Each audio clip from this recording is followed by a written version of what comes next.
What is going on, everybody? We're back with another review. And in this one, we're reviewing Season 1, Episode 2 of Alfred Hitchcock Presents. And the episode is called Premonition, or Premonition, as he likes to pronounce it. This is directed by Robert Stevens, written by Harold Swanton, and has John Forsythe as Kim Stanger. He was the main guy. And then Warren Stevens as Perry Stanger, who was his brother.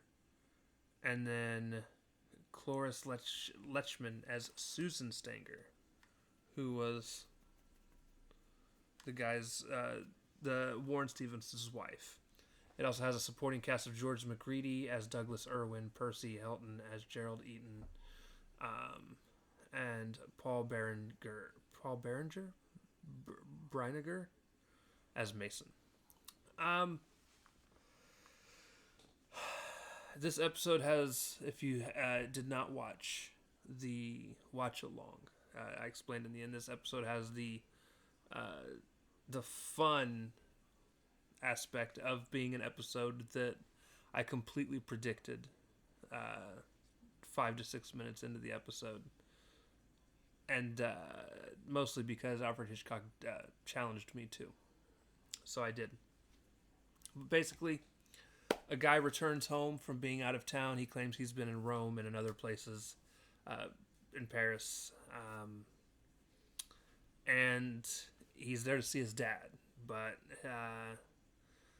he's first stopped by the family lawyer for his actual family, and he's like, I don't think it's a good idea that you go home without ringing them to let them know that you're going to be there. And he's like, no, I want to surprise him. And he's like, all right, go ahead. He goes into the house, nobody's there, plays the piano after looking at a picture of his dad, and in the process of playing the piano, his sister comes home in the middle of it, or sister-in-law.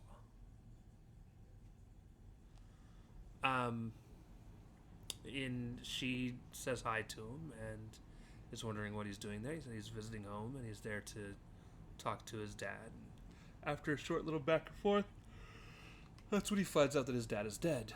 His brother comes in during all of this and confronts him, and an argument takes place. And he then starts to kind of pin the blame of his dad's death on his brother, thinking that his brother did it. And his brother tells him, yo, Dad died on this date 4 years ago. And he's like, you mean to tell me you let me live my life for 4 years without knowing that my dad died, without telling me any of this? He's like, I've been writing to him while I was in Rome, and he never responded. And so then he goes upstairs into the bedroom. His sister-in-law comes up there, and Susan is like, hey, we should have told you, and I'm sorry. Do you want to sleep in your old room? Because he's in his dad's room. She's like, you want to sleep in your old room? It's been completely left alone. And he's like, no. It's like, I want to stay in here and I want to be left alone. And she's like, all right. So she walks out. He looks at the hunting license that his dad had filed for. And it was actually set for the day after his brother told him that the dad died. So he's like, immediately, my brother's lying. So he goes to the family lawyer again. And the family lawyer is like, you need to leave this alone. Like, don't worry about it. Your dad passed. I'm sorry. But he's gone. And he's like, I'm not going to be done until I figure out who killed my dad. And he leaves. So then he goes to the person who would set up the casket and basically threatens to kill him if he doesn't tell him the information that he's looking for. And he's basically trying to figure out if it was an open or closed casket. I said it was a closed casket. And he was like, well, why was it a closed casket? He's like, because there wasn't a body. We didn't have a body to actually bury. And he was like, oh. He's also then told during all of this that he should go to this one place, something Falls. I can't remember exactly what it was called. So he goes, and I'm just trying to see if it's in the Okay, yeah. So he goes to this place, sees his dad's uh, born on death date on this fireplace, this mantle. And Susan walks in and talks to him. And she finally reveals to him, which is, again, what I had predicted, that he had killed his father. And then he proceeded to, they proceeded to all, as a family, cover it up so that he wouldn't get in as much trouble. And they sent him to a mental hospital, which is where he's been staying until he escaped. And he suppressed all of those memories so that he wouldn't remember them because they didn't want him to live with that burden.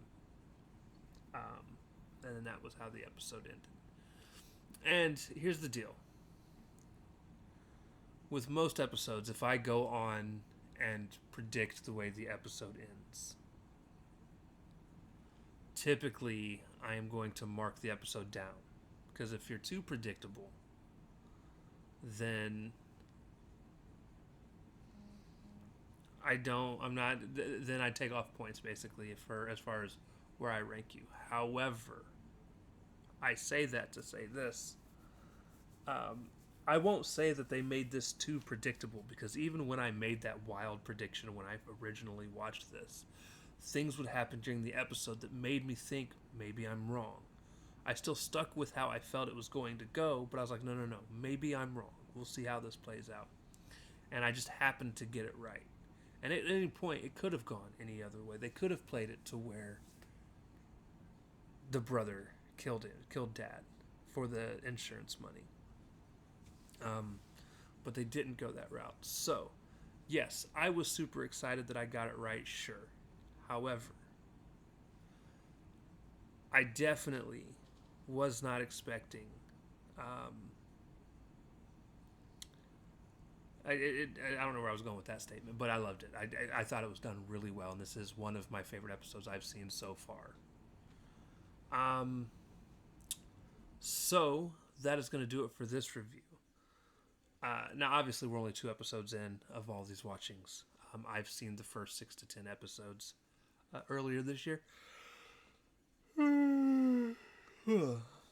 And this is going to be the last episode I record tonight. However, please remember, come back tomorrow. We're only 2 episodes away from being done with the Twilight Zone Season 1, so then we'll see what we get next. Will it be Twilight Zone Season 2? Will it be a completely other show? Will it be a movie? Who knows? I'm hoping for some pure horror, though. That's what I'm missing in all of this. I want pure horror. Alright, with that being said, though, I love you guys. Thank you all for watching. We'll see you next time. Peace.